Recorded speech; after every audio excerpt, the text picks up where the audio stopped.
Good morning and welcome to the Daily Aus. It is Friday the 20th of March. I'm Billi FitzSimons. I'm Zara Seidler. Today we're looking at the legal battle in France over whether ultra-fast fashion giant Shein should be suspended after it was found selling child sexual abuse material on its platform. If the French government wins, Shein could be banned in the country for 3 months. We'll tell you what you need to know about the French government's fight against fast fashion companies in today's podcast. Now, Billi, I feel like most people, even if they haven't been on Shein or bought something from Shein, are aware of it. It is almost everywhere at this stage. It kind of came from nowhere and is now, wherever you go on the internet, you see Shein advertise or something like that. But I don't know that a lot of people necessarily know about the mechanics of the company, about where it started, what it is. Why don't you just run us through that so that we can talk about today's story with some context? Yeah, so Shein is essentially an ultra-fast fashion company. So it's not like a Zara or an H&M. It's ultra-fast fashion. It's known for being really, really cheap. Yeah. And it's kind of like Temu, which I think a lot of people are also familiar with. They're both Chinese companies. How I understand it is Shein is kind of more focused on women's clothing in particular. They do also have products and men's clothing, but women's clothing primarily. And then Temu's kind of got more products, I would say. And they are quite controversial. They have been criticized over things like sustainability, also labor practices, so how their products are being made and whether there is child labor in that. And then they've also been controversial for copying other brands' clothes and designs, which we know is a big issue in the fashion industry. Another thing that's important to understand for this conversation is that on Shein, it has a marketplace where third-party sellers can sell their products. So it's not like a Zara where Zara is producing all of their clothes. On Shein, there are thousands and thousands of sellers who are independently selling their products. Does that make sense? Makes sense. And what you were saying before about all the controversies that have plagued Shein, I've got to say that I was very surprised about what we were talking about today, because it does feel like there are so many ways that people criticize Shein. I hadn't heard about this topic until you pitched it to me earlier this morning. And so I'm really interested about why it is we are talking about Shein today, because it's not for those labor practices and it's not for those climate concerns. It's for something completely different. Yeah, so we're talking about it today because they were found to be selling childlike sex dolls on the site. Can you just explain what a childlike sex doll is? Because I had to look up what it was that they were selling. I've obviously never seen something like this before. It's quite shocking when you see it because it kind of just looks like a doll. So it is a doll that looks like a prepubescent child that is designed for men's pleasure specifically. And mostly the dolls that were being sold on Shein were depicting little girls, and they can look quite lifelike in nature. You know, they're not just tiny little dolls. They can be up to 80 centimeters in length. They can be quite heavy.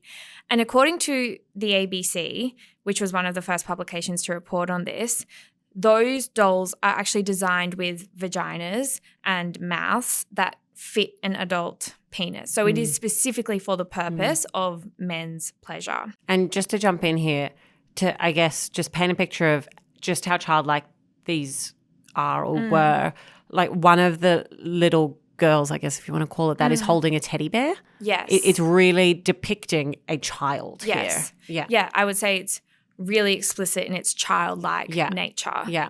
And the screenshots of the dolls on the site, although they've since been taken down, which we'll get to, but the screenshots that exist of when it was on the site explicitly state that they are masturbation toys. Okay. And so these existed, you said they've been taken down, but these existed on Shein, and then you said at the top that we're talking about this because France took action against Shein. Can you talk us through what that legal action looked like? Like, what are the avenues for a company as huge as Shein, and as you said, one that has so many different, do you call them vendors, or so many different sellers on it?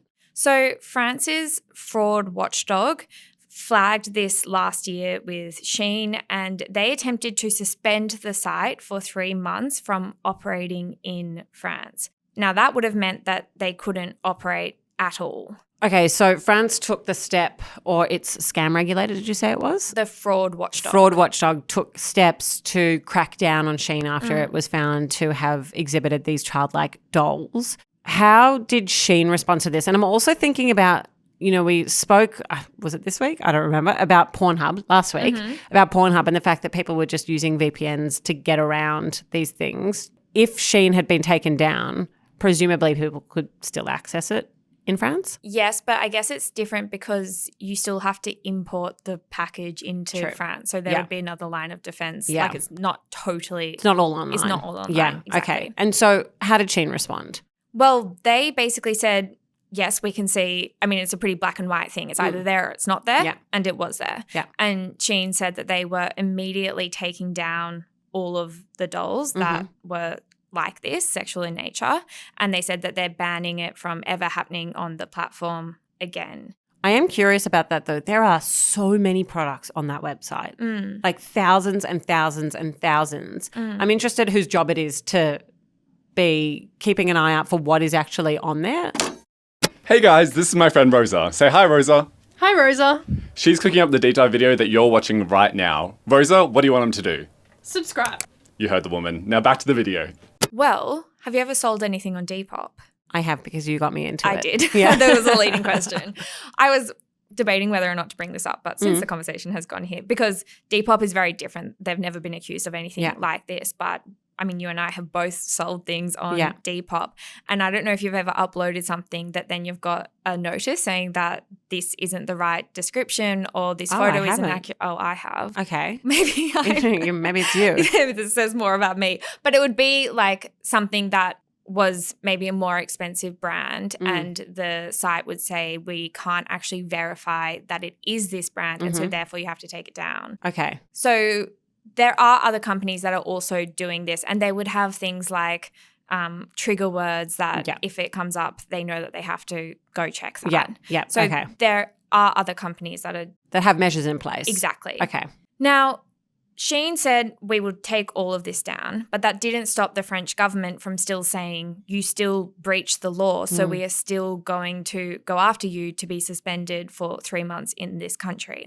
Now, that went to court last year, and in December, a court basically sided with Shein and said that the French government cannot suspend Shein for 3 months because they said that would be disproportionate. That would be a disproportionate response to the crime, essentially. So, I mean, did they identify that there was an issue there in the first place? They said that there was an issue, but they didn't say that it was necessarily a systemic issue. Like it could have been a once-off. Exactly. They said there weren't enough instances for it to require the company to be taken down for 3 months. So I have a quote from the verdict. It said, only certain products on the marketplace were identified in these proceedings as manifestly illegal and harmful, while the Shein platform offers several 100,000 items for sale. So it's saying there are so many products here and there were only a few that were illegal and those ones that are illegal no longer exist. So we think it's okay for now. However, they did say that for all sexual products being sold on Shein, they need to implement age verification measures, which kind of seems to be the term of the year, age verification measures. In regards to the suspension, though, the French government disagreed with the court and said they were still in breach. We still want them to be suspended for 3 months.